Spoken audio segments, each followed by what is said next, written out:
Hello and welcome to Soso Kids Channel. Tonight, it's time for a cozy bedtime story. So snuggle up, close your eyes, and let's begin.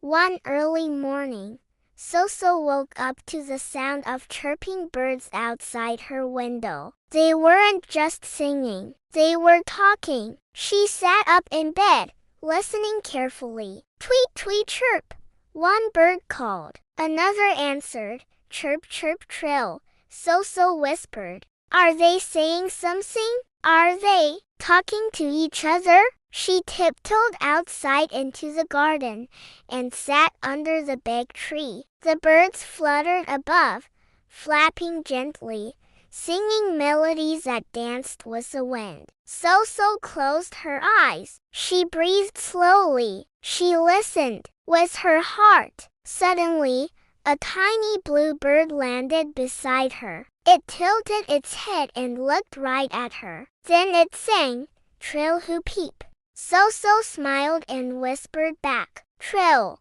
who peep?" The bird flapped its wings in joy. From the branches above, more birds gathered. They chirped softly, and Soso repeated every sound she heard. Chee-chee, chirp, tweet-tweet, woo-la, pee-yip.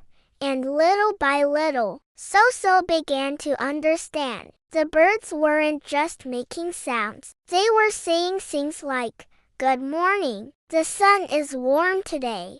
There's fresh water by the rose bush." Soso giggled. She had learned the language of birds. For the rest of the day, she chirped with sparrows, whistled with robins, and even helped a baby bird find its nest. When the sky turned orange and the birds flew home, Soso waved and said, "Chirp, chirp. See you tomorrow." That night, back in bed, she could still hear soft chirps outside. But now, they weren't just sounds. They were words. Tiny, sweet words from her new little friends in the trees. Thank you for listening to our bedtime story. Don't forget to like and subscribe to Soso Kids Channel. Sweet dreams and bye-bye.